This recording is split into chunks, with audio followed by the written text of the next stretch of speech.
Welcome to Take the Long View with Matt Hall. This podcast reframes the way you think about your money, emotion, and time. The goal, helping you put the odds of long-term success on your side. Hey, before we get started, I just want to let you know there are a number of great reviews about this podcast on iTunes, and I would love it if you would give an authentic review too. Now, if I were really good, I would know how to help you magically end up in the review section of iTunes, but I don't know how to do that, so you'll have to do a little work. Go into your podcast app and figure it out, but I hope you can, and I hope you will, because I think it makes a difference for potential listeners.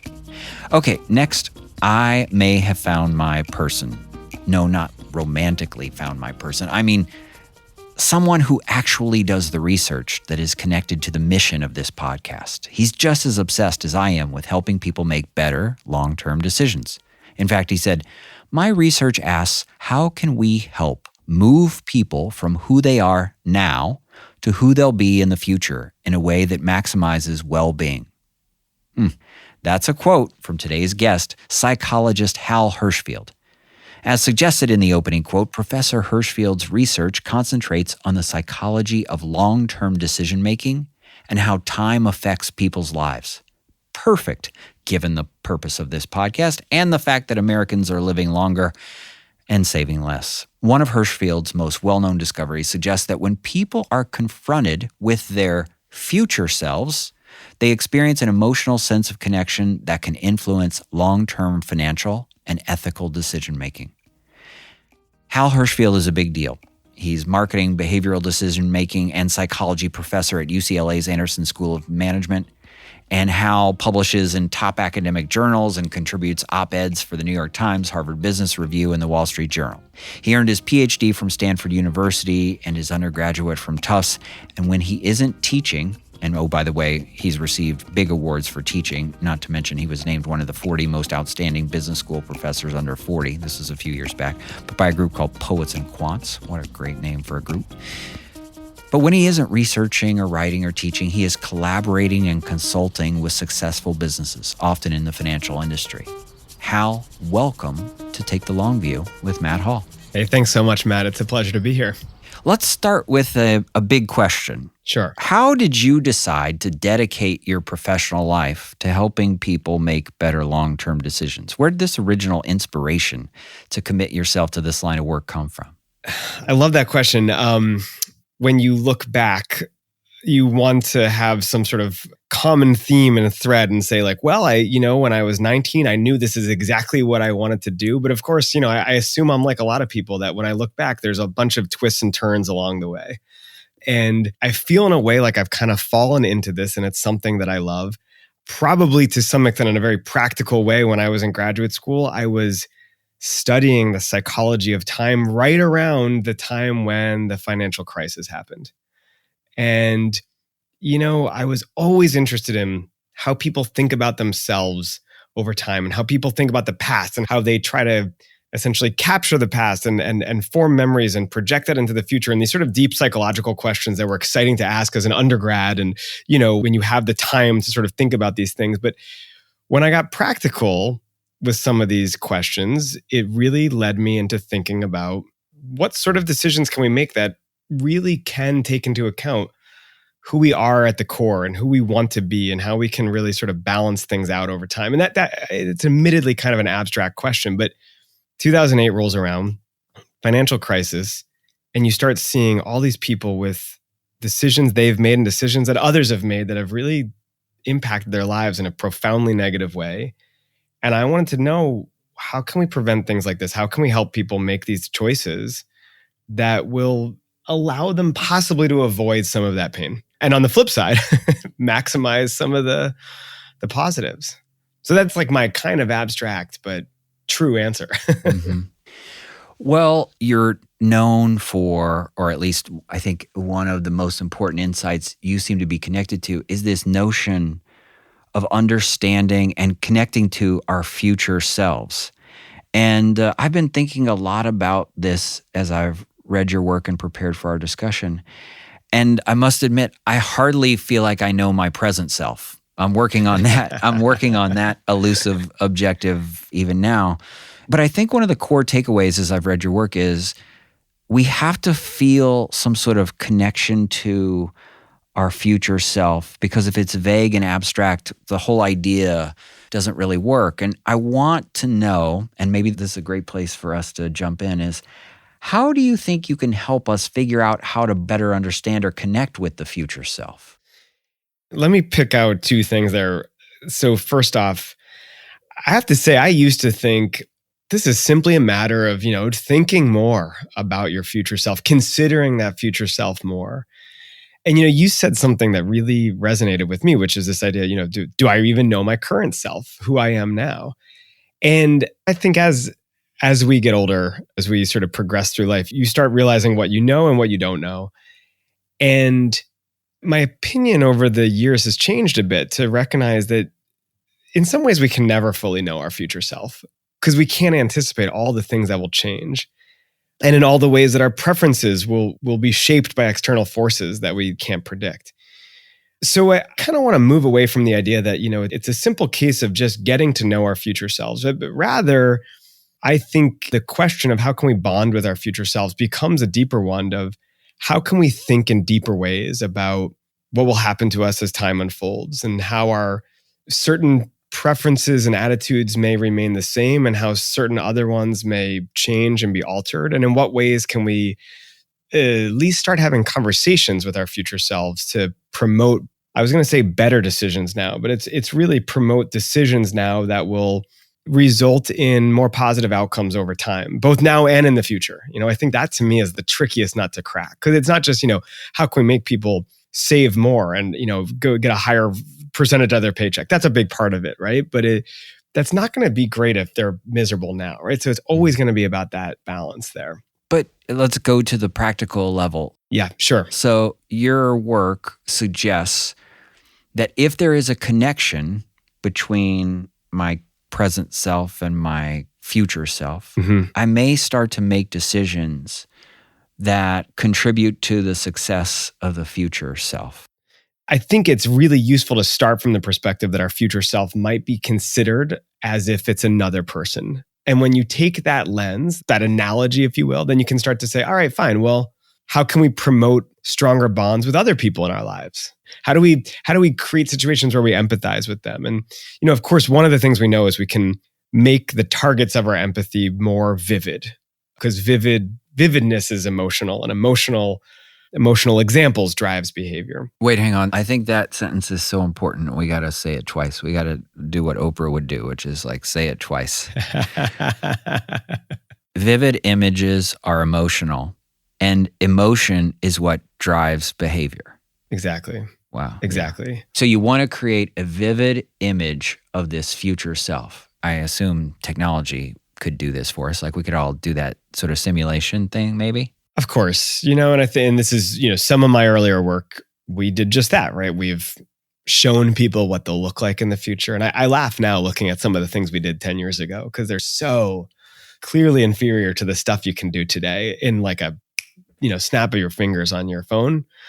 Right here where I am in LA, there's companies associated with Hollywood that can age progress people's faces in ways you can't even imagine. And the beauty of that sort of intervention or that sort of exercise is that it is so vivid and it creates this real concrete image to attach to when we're thinking about the future or when we're thinking about our future selves. Now, we've tested these images out in different research studies, finding that when people are exposed to these images or confronted with them, as you said earlier, people are more willing to make sacrifices for the long term. And we've just wrapped up a study looking at this sort of intervention in the field, the large bank in Mexico, finding that the consumers who were shown images of their future selves were a little bit more likely to make a contribution to their personal pensions, which is like a 401k.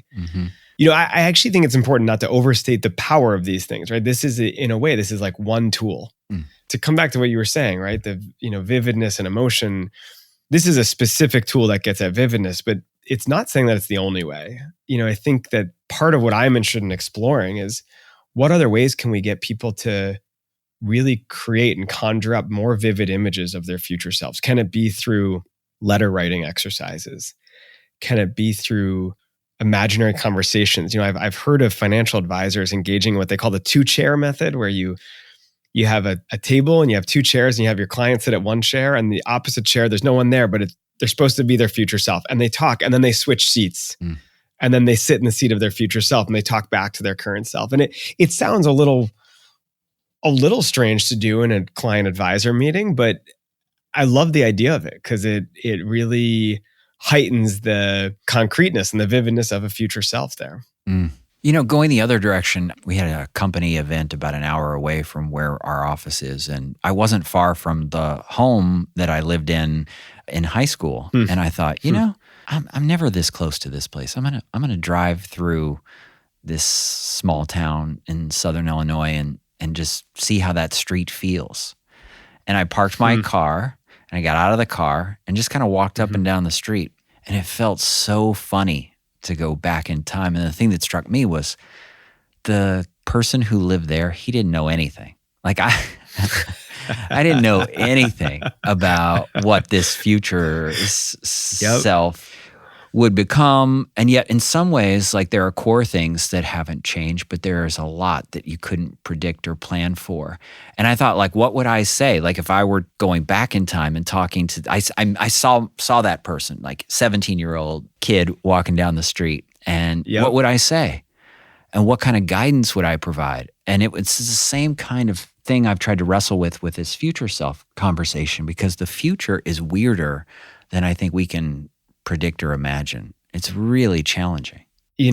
When I went back from my 20-year high school reunion, I had so many of those same thoughts, because I walked around and I saw people I hadn't seen in forever. And I kept thinking about, the kid that was here, he's not me. And then yet at the same time, he really is me. And what sort of things would I say to him? And then to me, what I thought was so interesting about that sort of interplay was trying to project it forward and say, the feelings I'm having right now about, who I was, in theory, are going to be no different than the ones I'll have in 20 years, 30 years from now, looking back to now. And it's mind-blowing to think that I might look back on this time and say, he didn't really know, what did he know and what didn't he know?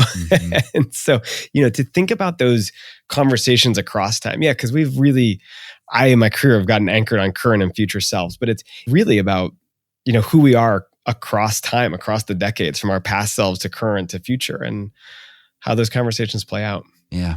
Have you written a letter to yourself in the future? I'm embarrassed to say I haven't. Here's what I've done. I've written letters to both my son and daughter. Emails, actually. I'll be modern about it. I've emailed them. I've created, email addresses for them. I've emailed them knowing that they're not going to read this for a long time. And that sort of had an interesting impact on me because it's forced me to think about them developing in their lives. Now, what I have done is I've recently done some guided meditation for my future self. I had someone walk me through and talk to my future self, which was a kind of wild experience. And for someone who studies this stuff, I was having a hard time. And for some reason, I kept seeing myself hunched over. That was the main thing in my mind's eye. So I've done some of this sort of stuff. It's really just awareness of this idea of thinking about what you would say, what you would change, what decisions you would make differently, how you would spend your time. It really is a challenging thing to play with. And it leads me to this next question, which you've done work on too, which is, when is the future? What's the difference between the present and the future? And as someone who is approaching another birthday, you've written and talked about the importance of milestones and how we view those sort of transition periods. And could you talk a little bit about that work?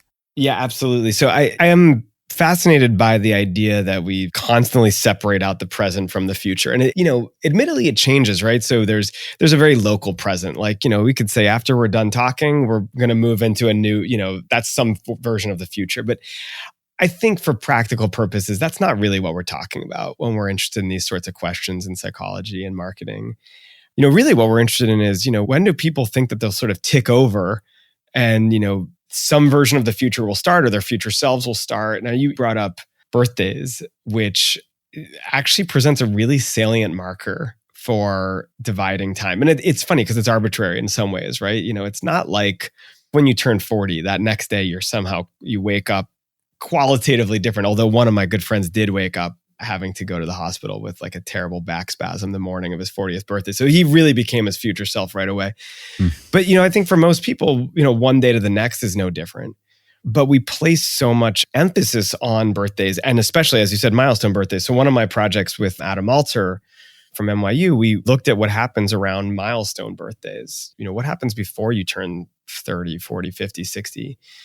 Our theory was that this is a time when most people sort of take stock of their lives. It just presents a very easy time to look back on the past, assess what you've done and what you want to do, and then look forward to the future. And it creates somewhat of a barrier between who you are now and then the version of you that exists on the other side. Now, some work has actually shown that those barriers can be really good. They can be motivating because it can represent sort of almost like a wake up moment. Here's a separation, like, look, here's a reset button, just like, by the way, New Year's can do too. But what we were looking at specifically was what sort of behaviors people engage in as they approach those milestone birthdays. And our thinking was, this is the time when people take stock of their lives. They sort of assess how meaningful their lives are. And that can lead them to either sort of seek out meaning or almost withdraw in a darker way. We documented a couple of different cases. One of the cases we documented is that on the darker side, people are more likely to sign up for Ashley Madison, the extramarital affairs website. This is very hard to verify ages on this sort of thing. But we saw a little evidence for that and some other evidence suggesting that people weren't necessarily lying in a predictable way. But, maybe more to the point, we also saw some other positive pieces of evidence. People are more likely to sign up for their first marathon. Anecdotally, this is something that resonates with a lot of people. You hear people say, well, I'm about to turn 40. This is my big year. I really want to run the marathon or a half marathon or a 5K. Mm-hmm. But I think there's a bigger point here, which is that there's a lot of different markers in our lives that we can point to and look at as barriers between who we are right now and then who we want to be. And I actually think rather than be kind of terrified by them, which many people are because we all know what they represent. They represent we're getting older. I think the more positive thing to do is to use them as a tool to help us start to take action. I've always wanted to do a research study asking financial advisors to try to talk to people as they're about to turn, a big milestone birthday and see if that prompts them to engage in more estate planning, finally think about an annuity, these sorts of things, right? Now, my colleague at Anderson at UCLA, Heng-Chen Dai, has done some work on what she calls fresh start effects. And she has a recent paper showing that birthdays can be a good tool to get people to make an increase in their 401k contribution in a similar way. It's sort of a reset button. But I think there's more to be done there. Yeah. The idea that in January, the year starts over and we get a new chance, or I'm not a Cubs fan. I live in St. Louis, but the perennial, we'll get them next year and spring training, right. Hope Springs and all that. It is so interesting the way we continue to, as you approach 40 or 50, you start to think about things differently. And the idea that these landmarks really mean something when the number is arbitrary, it's interesting. I'm with you. I think we need it though, because if there weren't those markers, arbitrary as they are, time would just kind of stretch on, Yeah. And I think that's important. That's right, because when time sort of fades or blends or stretches on, you may not be looking for these big shifts or big changes that could lead to a higher level of well-being. So you can use these to, as you say, to your advantage. That's right. I think that's exactly right. I think a little bit about, the sort of warping of time perception that happened. A lot of people sort of anecdotally reported happening during COVID. Mm-hmm. And I'm so curious what happened to decision making during that period of time when time just sort of stretched. There's that period where time just stretched on and on and on, and there was one day led to the next, and there was no difference between Monday and Tuesday and Saturday and Sunday. And, you imagine without salient markers, that's how life would be in some way, right? Just kind of stretches on and keeps going. Yeah. Okay, Hal, when we think about our future self, I'm trying to wrestle with what are some easy ways we can change our lives or improve our lives in the here and now. And in our industry, There's a guy named Shlomo Bernardzi that I've heard give a talk here and there, and he's really a compelling person to listen to and is most known for the whole idea of saving more tomorrow, or at least that's what I associate with him. Have you done some work with him and how it could relate to breaking it down and making life easier for us in the present? Yeah. So he's a friend and colleague at UCLA. We just published a study last year that it almost goes at this problem from a very different angle, right? So rather than try to make life better for our future selves and try to bond more with our future selves, you start with the recognition that there's two selves here. There's the current self and the future self. And you don't want to set up a scenario where the current self is always the one making these painful sacrifices. And so, how do you make the sort of behaviors in the present just a little easier? We actually ran this study where we worked with Acorns. This is a fintech company down here in Southern California. We took new users from the app and we asked them if they wanted to sign up for an automatic savings account. But for one group, we asked them if they wanted to save $150 a month. I should be clear. This isn't going to result in anyone's extraordinarily well-funded retirement, but these are kind of younger. These are millennials, median income. It's a starting point. We asked another group if they wanted to save $5 a day. Same amount of money, right? It all boils down to about $150 a month. So we were thinking that $5 a day might be useful in part because, man, that's just a much easier pill to swallow. I think a lot of people feel like that's a sacrifice I can make. $150 a month, there's only a few things that fall under my list of expenses that are $150 a month or more. And it feels like giving up one of them is really hard. But there's a lot of things that I can imagine spending $5 a day on. And I can imagine giving up any one of those, right? I mean, it's a little psychological trick. So, this is what we ask people. And I got to say, this is one of the very few times in my research career where I really had to go back and look at the results like 10 different ways because I wasn't sure that we got it right because the impact was so big.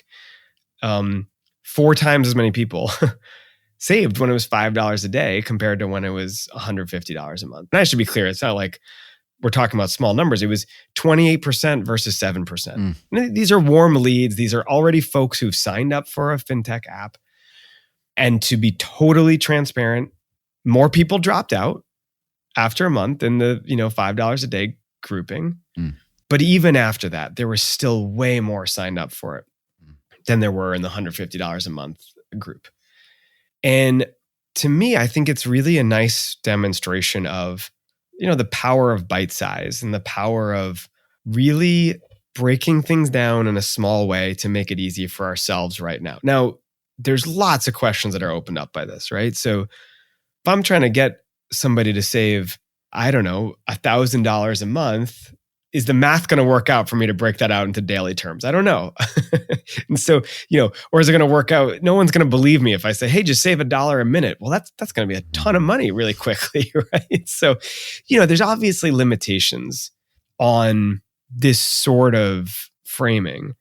But the bigger picture idea of trying to break things down into smaller, what we'd call temporal time units, that to me is the thing to take away from this. Yeah, well, I guess what's interesting is that knowledge can be used for good or evil. Yeah, absolutely. I mean, that could also go the other way too, right? I mean, hey, look, it's not like this idea was something that we were the first to ever come up with. Like the mattress industry has been sort of touting this sort of thing for ages, right? Yeah, sure, it's a $2,000 mattress, but for only 6 cents a night, you get the perfect sleep, right? It's the same idea. And yeah, you're right. In some ways, I think that this is exactly the theoretical underpinning of why something like Afterpay works. You're breaking consumer goods down into these smaller payments. Well, now all of a sudden that brand new 4K TV that's only $30 a month for the next God knows how many months doesn't seem so bad. The problem is it's just a few purchases that like that are going to result in some pretty big debt, right? So yeah, you're right. There's two sides of the coin for any of these things. I think you have expertise in messaging, and I feel like, that example is such a great connection to this point, but messaging matters. And I'd like for us to talk for a second about from your perspective, based on the research you've done, concepts that you believe are maybe the most misunderstood or overlooked or hard to really just intuitively pick up on as it relates to messaging. Like when people think about saving for retirement, that doesn't necessarily inspire excitement. It sounds like a chore. Whereas, this whole FIRE movement, like the idea of freedom, financially independent, I'm going to make work optional. I've heard these things over the years, and it does feel like we default to saving for retirement. Right. And some people don't like the jazzy play with words. But as you think about it based on your research, can you think of good examples or maybe misunderstood examples where the messaging really matters in a way we don't intuitively pick up on? Yeah, absolutely. There's a couple things here. So first off, I think that any of these conversations that result in or sort of revolve around long-term saving have this problem of a conversation about aging. And I think, one of the things we don't fully appreciate is just what sort of negative associations people have with aging. And part of the reason I bring this up is because what the research actually shows is that in many ways, emotional lives improve as we get older. And that's just not something that's talked about enough, and I think the dominant approach is like, think about how you can relax in retirement. And I think that sounds to a lot of people like, think about how you can get ready to die. and that's not that appealing, And so I'm not sure the best way around this, but, we know the research says that older people experience more positive emotion on a daily basis. They experience less negative emotion. They let things roll off their back a little bit more. They focus more on meaningful pursuits. And I actually think that last point could be a key, especially right now in the current moment we're in with this great resignation, that there's more and more people, I think, who are really focused on purpose and meaning. And I know it sounds a little funny for a business school professor to be talking about purpose and meaning, but I think these are things that people really care about right now. And so, what if you change the conversation, not to be one about saving for retirement, but to be one about, how do we have independence to do the things that we want to do? How do we have you said it, freedom to not just do what we want to do, but to experience meaning and purpose in our lives? Now, I'm not an ad copywriter, so that needs to be run through the editor there. I think the point, though, is that sort of messaging really needs to shift. And I think we also need to shift away from retirement as this abstract thing where your goal is to get more money. So in theory, you can do what you want to do with it, to really connect the dots a little bit more for people so that it's about time. It's about time that's given back to you. It's about time that you can spend doing what you want to do. And the whole concept of saving money, it's not just to save money, but it's to save money to use it, to spend it on doing things and then having experiences that you actually want and will bring you meaning. But, it feels like we need to play that out throughout life. Like, don't just save those for later, right? Like, how do you balance out the meaning-based spending throughout one's career? I assume that's something that the best advisors talk about, but I'd love to see that be more of a real conversation. Yeah. My business partner always talks about how he spent his life learning how to save and deprive himself and sacrifice for a day down the road. But then he became a professional saver and not necessarily a professional spender. And so it's hard to flip that switch and say, it's okay now. Like you can use some of the benefits of what you prepared, or it's ready for you. Like it's been in the oven and it's time. It's really hard to retrain that. It's so hard to retrain that. And I saw this meme the other day, and it says something like, when you waited too long to take that trip, and it's a picture of this older couple on a gondola in Italy, and they're sound asleep in the gondola. And I think about that in terms of what happens if we become these professional savers and we put these experiences off and off and off until, the time that it's finally right for them to roll around, we don't appreciate them as much, or, we've missed the boat, so to speak. Sorry for that pun. One of my former colleagues, Suzanne Shu, has this paper on what she calls the procrastination of enjoyable experiences, where we put things off waiting for the perfect time when that time never rolls around, that it just doesn't exist. Okay, so you brought it up. What would people choose, money or time? You asked this question. You did research on this question. Would you rather have more time or more money? Well, I've got to say more time. But that's the question you asked Yep. a lot of people. And what did people say? Well, most people say they'd rather have more money, shockingly. But about a third of people say they want more time. And when you look at the people who say they want more time, they're actually happier. Now, you say, okay, well, duh, they have more money. No. You can, statistically take into account how much money do people have? How much time do they have? What's their education, income, all these things. Let's set all of that equal. So let's take two people who have the same basic background. The one who picks time is happier than the one who picks money. Now, this is a correlation. We ran subsequent studies where we sort of prompted people to think about having more time or more money, and found that when you prompt people to think about wanting more time, that they end up feeling a little happier as well. Now, I think there's really something important happening here, which is that part of the problem is we're really bad at figuring out how to spend our money in ways that promote our happiness. But if given more time and more time in our day and more time in our lives, I'm hopeful that we might be a little better at figuring out how to use that time. My hope is that we don't use it to just, go on Instagram for another 2 hours a day. Mm-hmm. The issue is if I say more money, I kind of know what's going to happen to that. I'm going to find more things to spend it on. Unless I'm really, really, trained. I talk to somebody, the right person to help me figure out how to spend it. So let me give you a nuanced answer. I would say I'd want more money if I could be sure that I can use that money in ways that's going to promote my happiness and especially buy myself some time, right? That's, I know it's a little like saying I'm going to take the 3 wishes to buy more wishes. But to me, we make the error that time is fungible, that we can somehow just get more of it in the future. And we can't. Mm-hmm. We can borrow money. You can't borrow time. And so it'd certainly be nice to have more of it. There are 2 other elements that I think about too.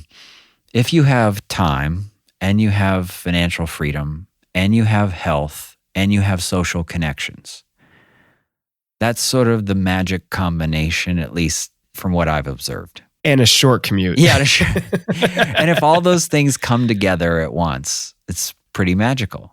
Time, freedom, money, freedom, your health, and social connection.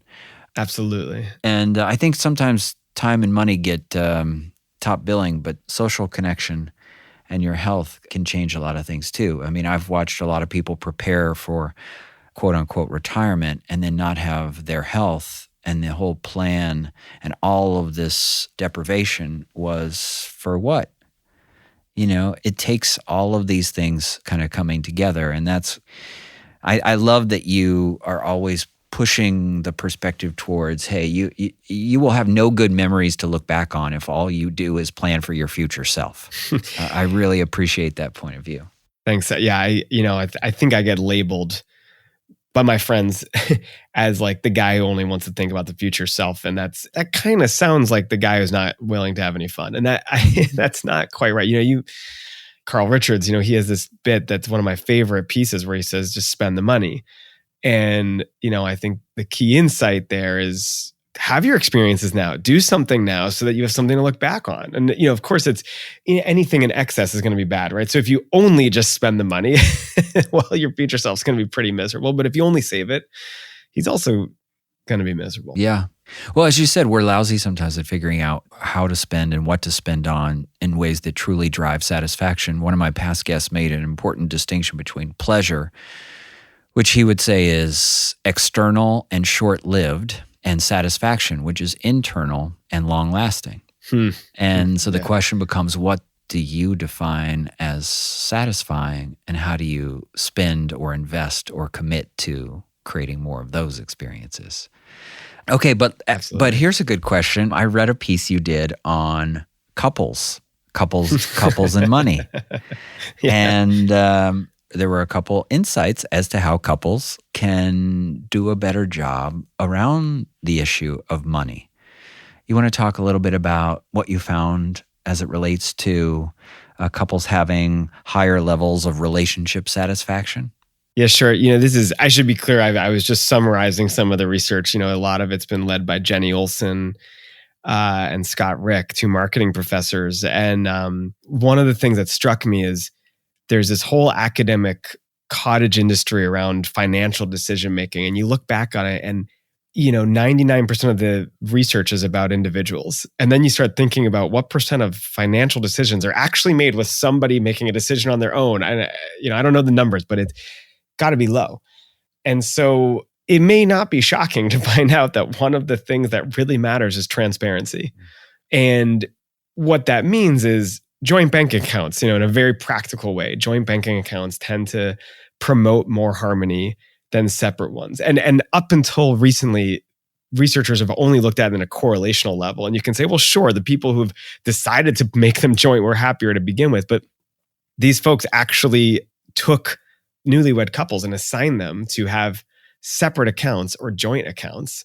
And the ones with the joint accounts ended up more satisfied with their relationships at a later point in time. Now, part of the reason why is that it promotes more accountability. Not just transparency, but accountability. So, if we have pooled our money together and I keep coming back to the new TV, it's something I keep thinking about, but there's this new TV I want to buy, that really should be a conversation I have with my partner. And if I have my own account, I'm going to get it. Well, that's going to create problems. And the researchers actually liken it to any other sort of relationship trust issue. And they talk about infidelity. They talk about financial infidelity too, where, I might be buying things and spending my money and not telling my spouse about it. Maybe I have debts that I haven't brought up to them. Now, that's a very different thing than having an affair, but there's a common theme, which is a violation of trust, right? So one thing that I thought was quite interesting about the work that's been done is they say, well, transparency matters and it's really important. But that doesn't mean we have to be transparent about everything, So if I have for me, it's, I remember at some point we were cleaning out my work bag and my wife found like 3 Snickers wrappers in there. And she was like, I didn't know you like Snickers. And it was like, I had to kind of admit to myself and her that like, I buy a Snicker almost once a day when I'm in the office, and she never knew. And that doesn't amount to that much, but it was this funny thing where I was like, yeah, I had never told you that. Mm-hmm. Now, obviously that's kind of a dumb example, but you can think about other cases where maybe it doesn't matter if you don't mention this expense or that expense, but over time, more transparency seems to be related to and lead to more harmony, more relationship satisfaction. Okay, a couple quick questions. Here's one. Can you think of an example of where you've taken a long view and it's really paid off? It's a fantastic question. I mean, this is a really, specific example to me, but you asked, I think going to graduate school for me was a long view, it was a long process. It was 6 years. And then I did this postdoc for 2 more years. And those were years where I was seeing some of my other friends make money and, progress in their lives. And I was feeling a little like I'm still a student, but for me, that's paid off. But I also think that there's like another way hopefully I won't struggle to articulate this, but sometimes I take a long view by trusting my intuitions about a path that feels right and feels aligned with my values without really knowing where it's going to go.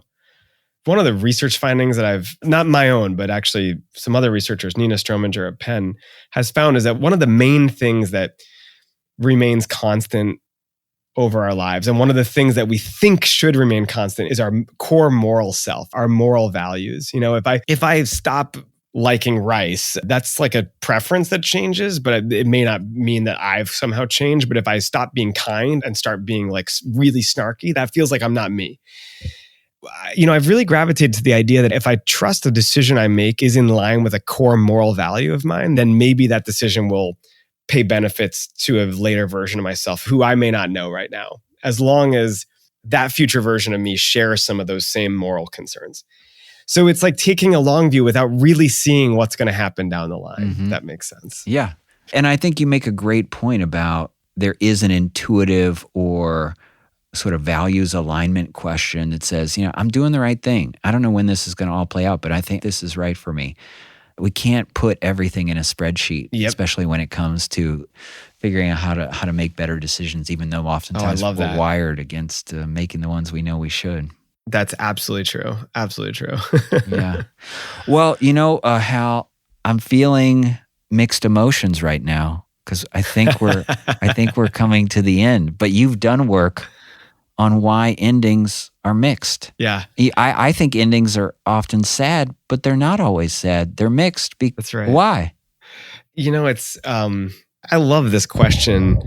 And we kind of know this, right? We know intuitively that endings, graduations, moves, these sorts of things are mixed, right? There's a happiness and a sadness, but it's not just those sorts of things, right? Anything that represents an ending of one life transition and the beginning of another has that sort of tinge, my colleagues and I have called it poignancy.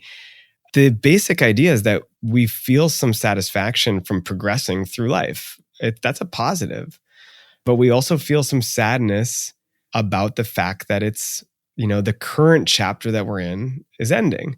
And there's another layer to it as well, which is that when we approach endings, it often prompts us to look back on good times that have passed and recognize that they'll no longer be. I think of weddings as actually a funny example of this because in a way, weddings, should always be like an alien coming down would say, of course, that should just be just a positive experience. But then you see so many people have that tear in their eye during a wedding. Everyone knows this experience. And in part, I think it's because there's a recognition that we're progressing, time is moving on. It's also an awareness that one chapter's ending and things that were true in our earlier lives, our single lives, et cetera, are no longer there. But I think there's another layer too, which is not to be overly dramatic about it, but it's also representative of us sort of moving toward the end of our lives. And so now, look, the ending of this podcast, I hopefully doesn't represent that per se, but it is, I think, something that's inherent in a lot of meaningful endings in our lives. That there's a big mix of things happening there. A quick question. Is there any future research that you're working on that you're really excited about or future project? So one research study that we're working on writing up right now that I'm really excited about is again with my collaborators, Shlomo Benartzi and Steve Shu, another instance of trying to reframe savings for people. But in this particular case, we asked people what percent of their paycheck they want to save versus how many pennies per dollar of their paycheck they want to save. And this was a idea that was brought to us by a financial advisor, George Fraser, who he's become kind of the pennies guy. The impact of this was an interesting one. It's not so straightforward. It has an impact. It does cause people to save more, but in particular, it seemed to really help lower income consumers. And there's some thinking that potentially lower income employees and consumers may also score lower on what we call numeracy, which is sort of like how easily you can grapple with, numerical concepts like percentages, which is a really abstract concept. And this is something that just makes it more concrete. So that's one project that we're excited to be writing up right now. That's cool. Yeah. Well, Hal, you are my kind of thinker. I'm in your fan club. Anything you write or put out, I want to be in the VIP underground mailing subscription list. I will pay a monthly amount of $5 per second to be in the group. And I really enjoyed chatting with you. Is there a place where if people who listen to this podcast are like, I need more Hal Hershfield in my life now, where can they go and get it? That's great. Well, they can go on Twitter and also my website, halhershfield.com. I've got a lot of my papers there and whatnot. And Matt, thank you so much for having me. I really appreciate all of your great questions. Well, I appreciate the work you do. And if you ever need a practitioner who interacts with real humans on the other side of some of this stuff, I would love to be a useful person somehow to work you do in the future. Really a big fan. I love that. All right. Well, I'll definitely keep you posted. All right. Thanks, Hal. Bye. Cheers. Bye.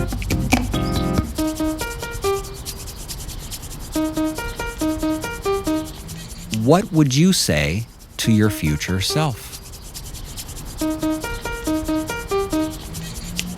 Please note, the information shared in this podcast is not intended as advice. The intent is to share meaningful experiences. I am likely not your advisor, nor wealth manager, nor financial planner, and my opinions are my own and not necessarily shared by Hill Investment Group. Investing involves risk. Consult a professional before implementing an investment strategy. Thank you.